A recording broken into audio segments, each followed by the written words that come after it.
자, 9장 1절부터 우리 쭉 갑니다. 시작. 하나님이 노아와 그 아들들에게 복을 주시며 그들에게 이르시되 생육하고 번성하여 땅에 충만하라. 하나님이 노아와 그와 함께한 아들들에게 말씀하여 이르시되 내가 내 언약을 너희와 너희 후손과 너희와 함께한 모든 생물 곧 너희와 함께한 새와 가축과 땅의 모든 생물에게 세우리니 방주에서 나온 모든 것 곧 땅의 모든 짐승에게니라. 내가 너희와 언약을 세우리니 다시는 모든 생물을 홍수로 멸하지 아니할 것이라. 땅을 멸할 홍수가 다시 있지 아니하리라. 하나님이 이르시되 내가 나와 너희와 및 너희와 함께하는 모든 생물 사이에 대대로 영원히 세우는 언약의 증거는 이것이니라. 내가 내 무지개를 구름 속에 두었나니 이것이 나와 세상 사이의 언약의 증거니라.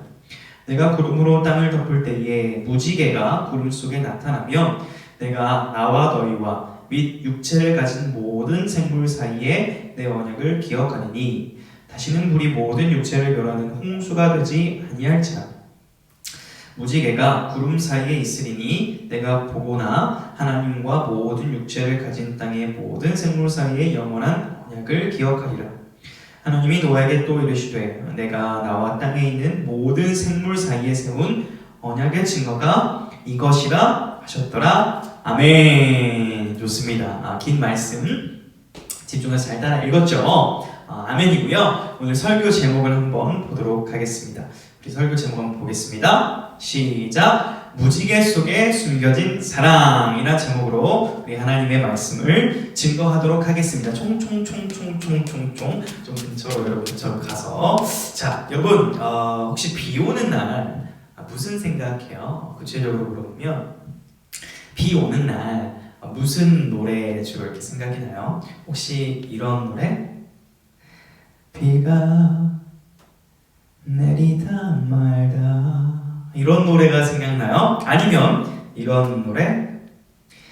비가 내리고 음악이 흐르면 난 당신을 생각해요 뭐 이런 네, 혹시 이 노래가 생각나는 분은 약간 선생님 세대들일 거고요. 비가 이 노래가 이제 생각나는 친구들이 10대 보통이겠죠. 저는 둘 다 굉장히 저는 신세대와 구세대를 아우르는 중간 세대. 자 아무튼 이 노래와 상관없이 비가 오고 나면 공통적으로 우리가 알 수 있는 게 뭐가 있냐면 예쁜 무지개가 뜬다라는 사실을 우리가 알 수 있습니다. 강도사님이 2010년에 몽골을 다녀왔어요. 선교. 그래서 굉장히 예쁜 사진들을 좀 많이 찍어 왔거든요. 이런 사진들이에요. 옛날 안 좋은 디카를 저도 굉장히 잘 찍은 겁니다. 물론 저 사람은 제가 아니에요. 제가 찍은 거기 때문에 제 사진은 여기 있어요. 저희 풋풋한 19살 때입니다. 굉장히 풋풋하죠? 지금보다 풋풋한가요? 자, 근데 이 사진을 보여주는 게 아니라 무지개 사진을 제가 찍었어요. 자, 동그랗죠? 깜짝 놀랐어요. 이게 뭐 이제 태양 빛의 반사로 찍힌 거라고 할 수도 있어서 정확한 무지개 사진 한 장 더 가져왔어요. 이걸 제가 찍었습니다. 직접 찍은 선명한 무지개 사진인데요. 이걸 이제 사진은 그걸 못 담아내잖아요. 이게 실제 봤을 때는 와 진짜 예쁘다. 하나님께서 나를 바라보고 있는 것 같고 나와 함께 하시는 것 같다라는 그 마음이 선교지에서 들었었습니다. 그런데 오늘 성경을 보다 보니까 제가 가졌던 마음이 저만의 생각이 아니라 성경에 기록된 말씀이더라고요.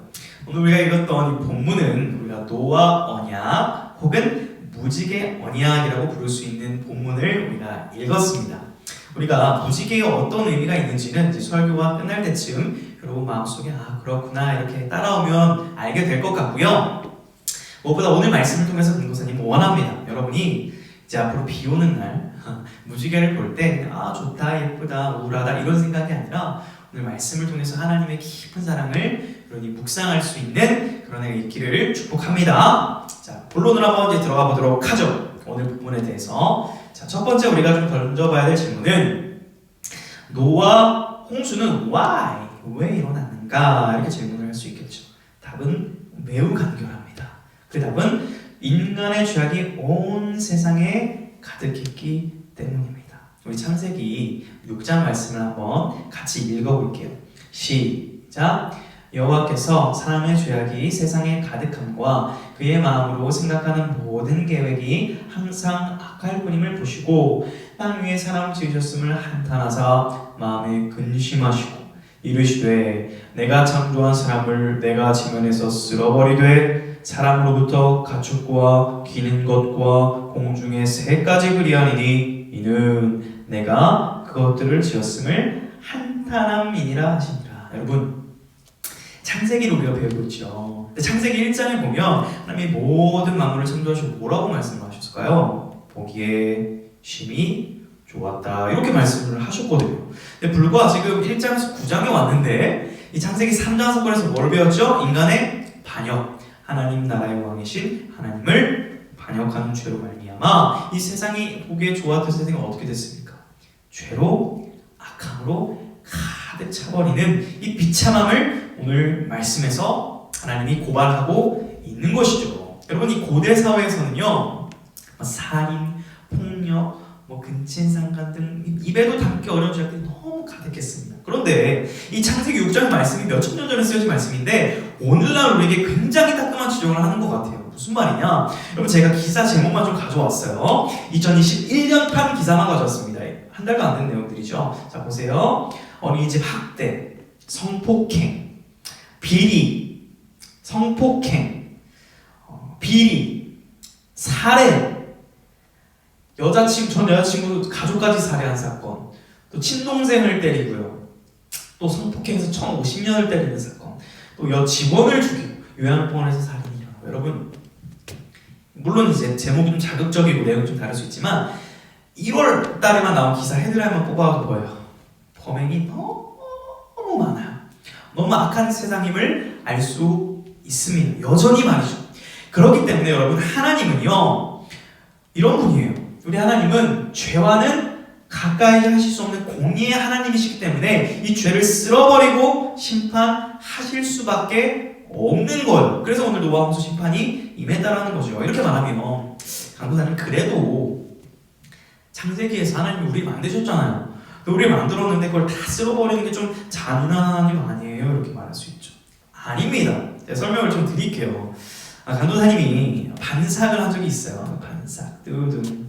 2012년 풋풋함, 이렇게 맨날 풋풋함을 강조하죠. 자, 여러분, 이게 좀 반삭 이 시절이었는데요. 지금 저 탈모가 좀 진행되고 있습니다. 저는 개인적으로 벗겨지기 전에 결혼식장 들어가는 게 소박한 꿈인데 이루어질지 모르겠어요. 자, 근데 여러분, 만약에 제 머리가 이렇게 된다라고 한번 생각해 보세요. 이제 몇 가닥 안 남은 거예요. 예를 들어서 여러분, 내 머리카락이 이제 없는데 탈모가 있을 수도 있죠. 근데 이렇게 몇 가닥이 만약에 한 가닥만 이렇게 있다고 생각해보세요. 한 가닥. 이거를 빗질하고 리스칠하고 이렇게 살리는 게 나을까요? 저는 이제 30이니까 아주 젊으니까, 아니면 다 밀어버리고 가발을 쓰는 게 나을까요? 저는 가발을 쓰겠어요.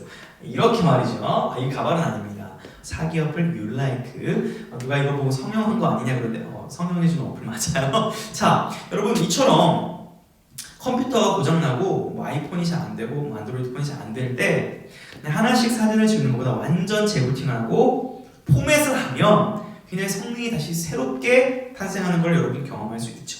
마찬가지로 하나님은 이와 비교되지 않을 정도로 우리 사랑하는 인간들이 다시 제대로 살 수 있도록, 너무 죄로 가득한 세상을 청산하고 다시 새롭게 시작할 수 있도록 하기 위해서 심판하시고 재시작 기회를 주셨다는 겁니다. 그러므로 여러분, 그 결과를 한번 읽어볼까요? 제가 읽을게요. 땅 위에 움직이는 생물이 다 죽었으니 곧 새와 가축들과 짐승들과 땅에 기는 모든 것과 모든 사람이라 육지에 있어 그 코에 생명의 기운이 숨이 있는 것은 다 죽었다. 다 죽었다라는 거예요. 심판의 결과는 죽음입니다. 그러므로 여러분이 무지개를 바라볼 때 1차적으로 기억해야 될 것은 무엇이냐면, 노아의 홍수 사건을 떠올리시고 이 죄라는 것이, 내가 살아가고 있는 것이 하나님 앞에 얼마나 부끄러운 일인지, 두려운 일인지를 경각심을 가져야 한다라는 것입니다. 이게 첫 번째 여러분이 기억해야 될 포인트예요. 자, 그러면 이렇게 말하면 이렇게 말할 수 있어요. 강도사님, 노아의 홍수가 실제 사건 맞아요? 가짜 아니에요? 실제 사건 아니면 굳이 우리가 경각심 가질 필요 있어요? 이렇게 물어볼 수 있죠. 대답하겠습니다. 네, 실제 사건입니다. 자, 오늘 또 성경 창세기를 한번 보도록 하겠습니다. 한번 이거를 한번 읽어주시겠습니까? 네, 선생님. 노아가 600세 되던 해 둘째 달 곧 그달 열일의 날이라. 그날에 큰 기품의 샘들이 터지며 하늘의 창문들이 열려 40주야를 비가 땅에 쏟아졌더라. 여러분 성경을 보시면 굉장히 생생해요. 노아가 600세 되던 해, 구체적이죠? 며칠 동안 비가 내려요? 40일 내내 비가 펑펑 내렸다는 거예요. 굉장히 구체적이고 생동감 있는 묘사를 하고 있습니다. 이 말은 성경의 기록이 실제 사건이라는 거예요. 저는 사실 성경 하나만으로 이 노아 홍수 사건이 실제라는 것을 믿고 여러분에게 그걸 가르치고 싶지만 여러분들이 이제 이것만 말하면 의심하더라고요. 그래서 역사적 자료들을 가지고 좀 증명해 보도록 하겠습니다. 여러분 고대 문헌 중에 이런 게 있어요. 머리 아파. 한번 이거 읽어볼 수 있는 친구 있어요? 자, 길가메시 서사시라는 고대 문헌이 있습니다. 여기도 보니까 어떤 내용이 있냐? 성경과 비슷한 내용이 있어요. 안베로 니니부 엔누게라는 내신이 홍수를 일으켜 인간을 멸하려고 했습니다. 그러자 예아신이 우투나 피시팀에게 나타나 야! 너네 멸할 거니까 너 배 만들어서 피해라는 경고를 해줬다라는 거예요. 그래서 배를 만들어서 피했고 7일 동안 비바람 폭풍 몰아쳤는데 신들은 평 하늘로 도망갔다라는 이야기가 이 길가메시 서사시에도 기록이 되어 있습니다. 물론 성경과 구체적인 내용은 좀 달라요. 자, 무슨 말을 하고 싶냐, 여러분? 놀랍게도 33개 이상의 홍수에 대한 기록이 독립적으로 존재를 해요. 물론 내용은 성경과 좀 다릅니다. 이걸 통해서 공통적으로 알 수 있는 사실이 뭐냐면 인간이 죄를 지었다. 홍수가 임했다. 방주가 있었고 어떤 사람이 구원받았고 이것은 인간의 새로운 시작이었다라는 것은 공통된 기록이에요. 33개 이상의 기록들, 공통된 기록. 이거를 통해서 알고 있는 것은 무엇이냐면 인류 전체 보편적으로 우리 고대 선조들은 홍수 사건이 실제 있었다라는 것을 들었고 알았고 그래서 이렇게 기록으로 남겨놨다는 사실입니다. 자, 이 사진 한번 볼까요? 최근 사진인데요. 방주를 재현해놨습니다. 네덜란드의 한 사람이 한 50명 정도 인구를 동원해서 3년간 이 방주를 만든 거예요. 자, 이 사람이 이제 만들었는데요. 이렇게 보면 노아의 방주가 생각보다 그렇게 크지는 않네 이렇게 생각할 수 있을까봐 좀 근접 사진 가져왔습니다.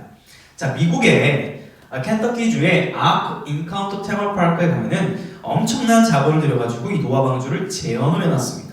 이 길이가 장마치 얼마냐? 성경에 보면 길이가 300규빗, 135m, 완전 too long. 자, 폭은 몇 미터요? 22m입니다. 높이는 얼마예요? 13m입니다. 제가 키가 185cm를 거꾸로 하면 158이니까 제가 9명 정도 들어가면 될까요? 높이가 굉장히 높은 배예요. 자, 다음 사진을 보면 사람들이 이렇게 많은데도 그 거대한 위용을 볼 수 있습니다. 이 방주에 단 8명만 들어가서 구원받았었죠. 자, 아무튼 이렇게 재현을 해놨습니다. 성경의 기록대로. 자, 그러면 이런 질문이 또 가능할 수 있어요. 강도사님, 오케이, 방주 있었던 것 같은데 과연 이 방주에요 이 수많은 동물이 다 진짜 들어갔었을까요? 이런 호기심 있는 친구 있죠. 여러분, 한 주석에 따르면 현재 생존하고 있는 17,600여 종의 암수를 하면 32,000마리가 되겠죠. 그 정도 동물이 방주에 들어가고도 3분의 2가 남는다라고 기록이 되어 있습니다. 자, 뿐만 아니라 현재 우리 여러분이 알고 있는 그 종류들 있죠. 강아지만 하더라도 굉장히 많은 종류가 있잖아요. 원래 진짜 그 강아지가 원래 있었을까요? 아니죠. 인공적으로 이렇게 교배한 그런 인종 그런 것들이 많아요. 인위적으로 만든 그런 것들을 제외하면 충분히 들어갈 크기고요. 여러분이 가장 궁금해할 공룡 티라노사우루스 들어가면 다 잡아먹는 거 아니에요? 어떻게 가능해요? 이렇게 할 수 있죠. 여러분들 성경을 자세히 한번 보세요. 나중에 네가 생물을 보존하되 성인 공룡을 보존해라 이런 말 하신 적이 없어요. 이 말은 뭘까요? 코끼리, 기린, 티라노사우루스 이런 것들이 새끼를 보관해도 되는 거죠. 너가 지혜로웠을 것 같아요, 저는. 그래서 충분한 공간을 활용해서 이렇게 어린 동물, 그다음에 동면하는 동물들 자리 배치를 잘해서 충분히 타고도 남았음을 우리는 상상해 볼 수 있다라는 것이죠. 자, 이제 결정적인 사진 하나 보여드릴게요. 이게 왜 보여주냐? 성경에 놀랍게도 기록이 되어 있거든요. 볼까요? 자, 자, 제가 읽을게요. 눈으로 따라오세요. 일곱째 달, 곧 그 달 열일의 날에 방주가 아라랏산에 머물렀으며 물이 점점 줄어들어 열째 달, 곧 그 달 초하룻날에 산들의 봉우리가 보였더라. 자, 무슨 산? 아라랏산. 그쵸, 나오죠. 자, 이 산을 제가 보여드렸어요. 현재 실제 있는 산입니다. 자, 그런데 최근에 이제 강사님이 자료를 찾아보니까 이런 사진을 봤어요. 이거 뭐예요? 뭐 산 사진을 보여줘요? 이 가운데를 좀 확대해 보면 이런 자리가 있습니다. 조금 더 최신판 사진으로 보면 이런 자리가 있어요. 자, 이 자리가 뭐냐? 1986년 12월에 터키 정부가 공식적으로 국가에서 여기는 노아 방주의 유적이 맞습니다. 인정을 했습니다. 제가 이걸 왜 말하냐? 간도사님은 지금 노아 방주의 그 배가 통째로 딱 나타난 사진을 보여주진 않았죠. 흔적만 보여준 거예요. 저는 여기가 무조건 노아 방주가 거쳤던 곳입니다 이렇게 말하고 있는 건 아닙니다. 그런데 생각을 해보세요. 한 5,000m 되는 높은 산에 이렇게 큰 배 자국이 남아있는 게 상식적으로 어떻게 해석을 해볼 수 있을까요? 제 말은 노아의 방주 사건이 여러분 충분히 역사적으로 수많은 자료들을 통해서 실제 사건임을 알 수 있다라는 것입니다. 자, 그렇다면 노아의 방주가 실제 사건이라면 우리는 노아의 방주를 통해서 누릴 수 있는 은혜와 교훈은 어떤 걸 얻어야 될까? 이게 중요한 거겠죠. 자, 답을 드리겠습니다. 하나님은 우리를 사랑하셔서 늘 다시 시작할 수 있는 기회를 주신다라는 것입니다. 자, 오늘 읽었던 본문 말씀 가져와 보겠습니다. 창세기 9장 1절만 같이 위에 거 한번 같이 읽어봐요. 시작! 하나님이 노아와 그 아들들에게 복을 주시며 그들에게 이르시되 생육하고 번성하여 땅에 충만하라 이렇게 말씀하죠. 여러분, 이 말씀 어디서 본 것 같지 않나요? 아담에게 주셨던 말씀, 생육하고 번성하라. 그 말씀을 다시 노아에게 주시는 겁니다. 여러분, 이것은 하나님이 새로운 기회를 주신 거예요. 다시 복을 주시고 다시 기회를 주신 거예요. 제가 이번 주에 오랜만에 드라마 한두 편을 봤습니다. 이제 시간을 좀 내가지고 미생이라는 드라마가 있어요. 좀 오래된 드라마인데 직장인들이 좀 공감할 만한 그런 여러분 드라마입니다. 그런데 여러분 상식적으로 직장에서 사장님이 어떤 오더를 내렸어요. 명령을 내렸어요. 그것을 어기고, 실수도 아니에요. 어기고 내가 하고 싶은 대로 마음대로 하면 어떻게 됩니까? 잘리죠. 근데 한 사람이 그게 아니라 팀원들이 다 작당 모의를 하고 사장님 모르게 뒷돈 거래를 했다라고 생각해보세요. 어떻게 될까요? 그 팀이 아주 박살이 납니다. 그렇죠? 잘려요. 할 말 없어요. 뭐 고소도 들어갈 수 있습니다. 자, 이와는 비교가 되지 않을 정도로 인간은 하나님 나라 안에서 그 하나님 나라의 주인이신 하나님의 말씀을 정면으로 반역하고 거절했죠. 쫓겨나도 할 말이 없는 상황인데 다시 은혜를 주시고 시작할 수 있는 기회를 이 말씀을 통해서 엿볼 수 있습니다. 그런데 여러분, 노아가요 좀 무섭지 않았을까요? 이런 하나님이? 그래서 무슨 말이냐면 트라우마가 좀 있었을 것 같아요. 왜냐면 같이 이렇게 학교 생활하고 지내던 친구가 갑자기 여러분 죽었다라는 소식 들으면 어때요? 되게 좀 놀랍거든요. 저도 친했던 형이 죽었다는 소식을 듣고 며칠 동안 굉장히 밥도 제대로 못 먹었던 기억이 납니다. 그런데 지금 노아는 자기가 알고 지냈던, 물론 자기를 욕했겠지만 모든 사람들이 다 죽어버렸어요. 그리고 1년 11일 동안 방주 안에 갇혀 있었어요. 그리고 우리가 코로나19 때문에 답답해서 집에 그냥 가만히 쉬고 있는 것도 아니고 그 수많은 동물들 밥 주고 똥 치우고 청소하고 또 노아도 밥 먹어야 되고 또 자녀들 돌보고 쎄 빠지게 1년 동안 일했는데 하나님이 말씀 주실 때 마냥 좋았을까요? 저는 이랬을 것 같아요. 아니, 하나님 또 심판하시면 어떡하지? 하나님이 또 홍수 주면 또 소중한 사람 잃어버리고 또 이거 방주 한 80년, 120년 동안 만들고 이거 또 어떻게 만들지? 저는 트라우마가 걸렸을 수도 있을 것 같아요.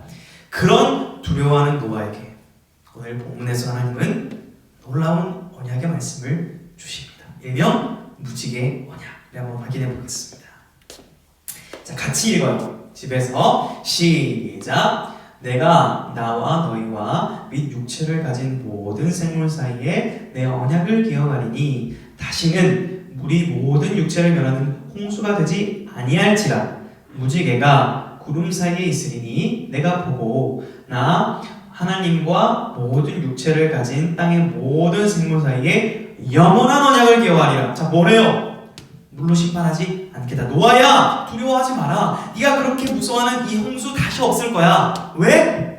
내가 너를 너무 사랑해서 모든 인류를 심판할 수도 있었지만 너를 선택하고 너를 통하여 다시 인류를 구원할 기회를 준 것처럼 나는 내가 사랑하는 너희들 결코 포기하지 않고 앞으로 또 네가 죄를 짓고 네 후손들이 죄를 지어도 홍수로 심판하는 것이 아니라 그 심판을 내가 예수 그리스도에게 돌릴 것이다. 한 사람을 통하여 인류가 구원받은 것처럼 한 구원자를 통하여 모든 인류를 내가 구원할 것이니 두려워하지 말아라 라는 의도가 오늘 이 무지개 언약 속에 담겨있다는 사실 여러분 기억하시기 바랍니다. 우리를 사랑하시고 보호하시는 그 하나님의 놀라운 그 사랑의 그 절정, 그 실체가 어디서 나타나는 줄 아십니까? 우리가 너무 잘 아는 말씀, 이 흐름 속에서 다시 한번 읽어보겠습니다. 이 말씀입니다. 시작. 하나님이 세상을 이처럼 사랑하사 독생자를 주셨으니 이는 그를 믿는 자마다 멸망하지 않고 영생을 얻게 하려 하심이라. 하나님이 그 아들을 세상에 보내신 것은 세상을 심판하려 하심이 아니요 그로 말미암아 세상이 구원을 받게 하려 하심이라. 노아야, 걱정하지 마라.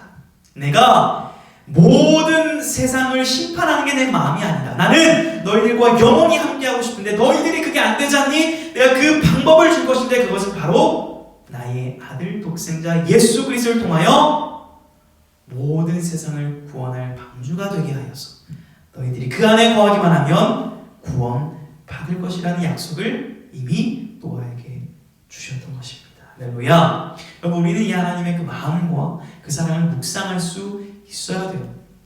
비록 코로나19로 인해서 노아가 방주에 갇혔던 것처럼 우리도 좀 답답하고 여러 가지 제약들이 있습니다. 심지어 여러분들이 너무 미안한 것은 특정 선교단체나 교회들이 방역지침을 잘 지키지 않은 것으로 인해서 기독교가 욕을 먹고 있어서 가만히 있는 여러분 다음 세대 아이들은 기독교 그냥 믿는다는 이유로 욕을 먹는 게 너무 미안합니다.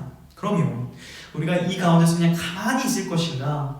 그렇지가 않아요. 오늘 우리는 하나님의 사랑을 기억하면서 우리 노아가 살았던 그 정체성과 그 삶의 방식을 우리가 배워야 됩니다. 자, 노아의 정체성에 대해서 한번 결론적으로 살펴보겠습니다. 여러분, 노아의 정체성은요, 은혜를 입은 자였습니다.